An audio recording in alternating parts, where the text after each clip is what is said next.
স্বরাষ্ট্রমন্ত্রী, দমন যেখানে আপনি সেখানে। আপনি যদি দমন না করেন, জাতি প্রস্তুত হচ্ছে আপনাকে যে কোনো দিন দমন করার জন্য বেরিয়ে আসবে। মাননীয় স্পিকার,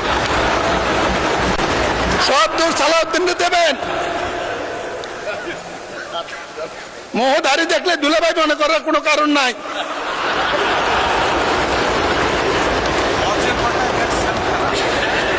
মাননীয় স্পিকার, আমি বহুত দিন যাবৎ সংসদ সদস্য।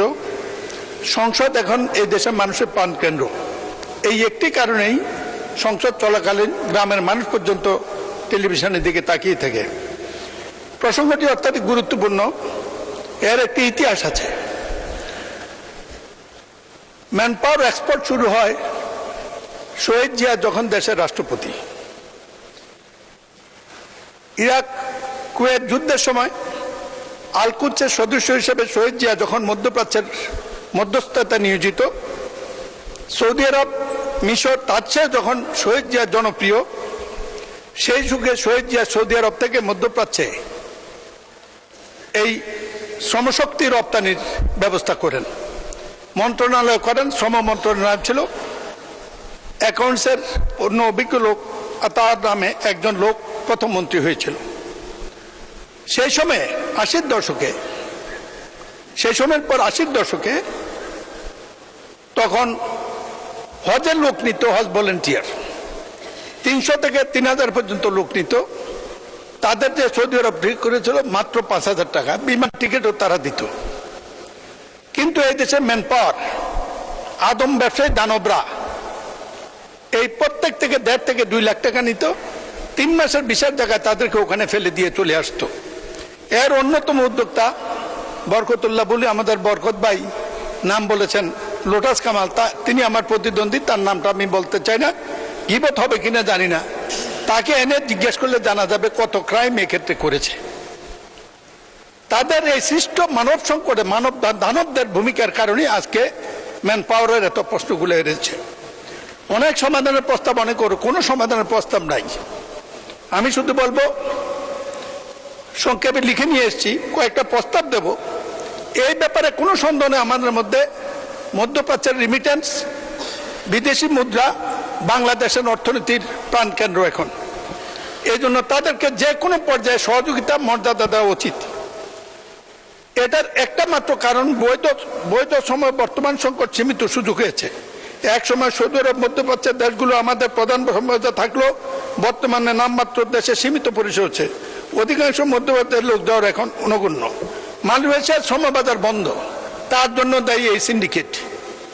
সকল সরকারের সময় একটা সিন্ডিকেট কাজ করে।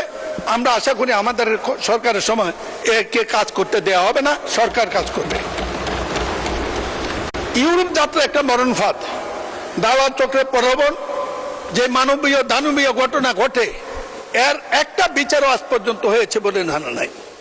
আমি জনাব তারেক রহমান সরকারকে, আমাদের সরকার কৃতজ্ঞতা জানাই।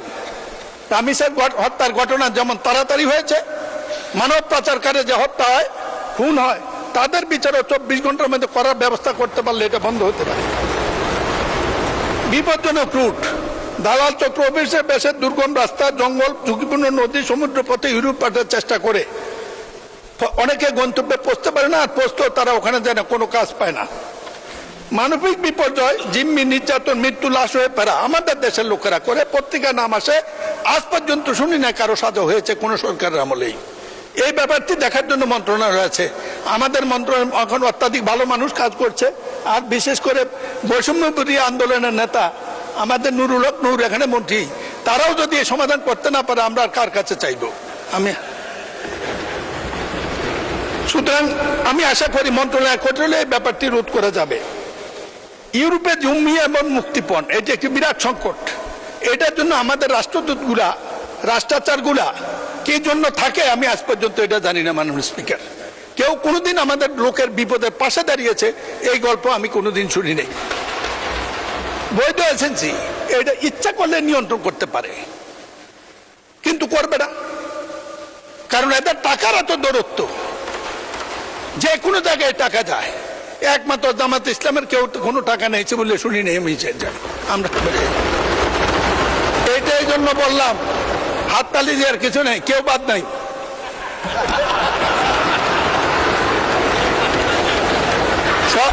সব দোষ সালাউদ্দিনকে দেবেন। মোহধারী দেখলে দুলাভাই মনে করার কোনো কারণ নাই।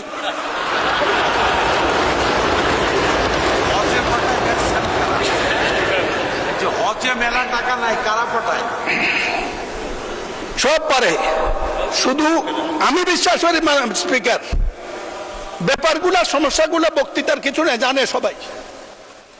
একটা মন্ত্রণালয় করছে, ডিজি অফিস করছে, বিরাট বিরাট বিল্ডিং করেছে, কিন্তু রিমিটেন্স যোদ্ধারা সাহায্য পায় কত পার্সেন্ট, এটা একটু হিসাব হওয়া উচিত। স্বরাষ্ট্রমন্ত্রী আমাদের, আপনি এইটাও তদন্তের আওতায় নিতে পারেন। বাদ তো কিছু দেন নাই, এটা একটু ধরেন।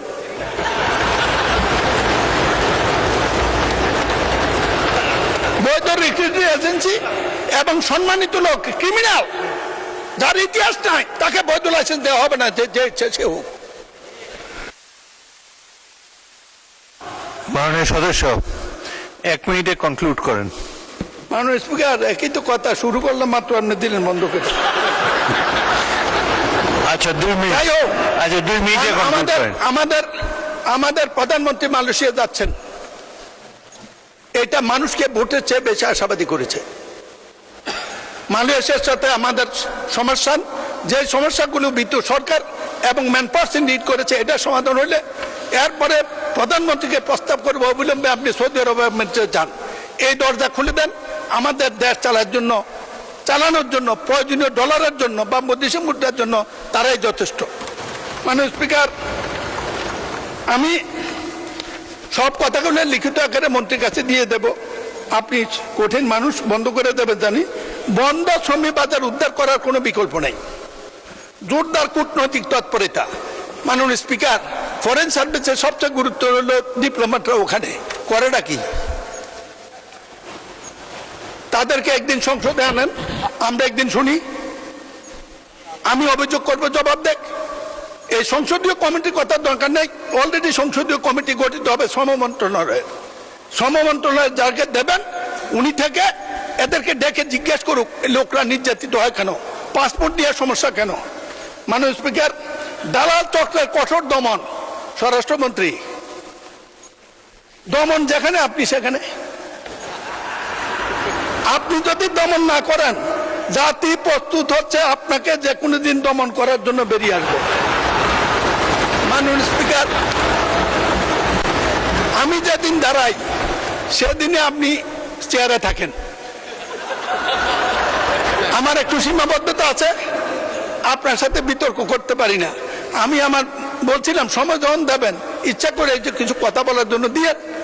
যাই হোক, 6 মিনিটে যথেষ্ট দিয়েছেন, আপনাকে ধন্যবাদ। আমি শুধু বলবো, এই ব্যাপারটি সমাধানের সাথে মাননীয় সরকার প্রধান জনাব তারেক রহমান হাউজে নাই, আপনারা আছেন বিরোধী দল মিলে।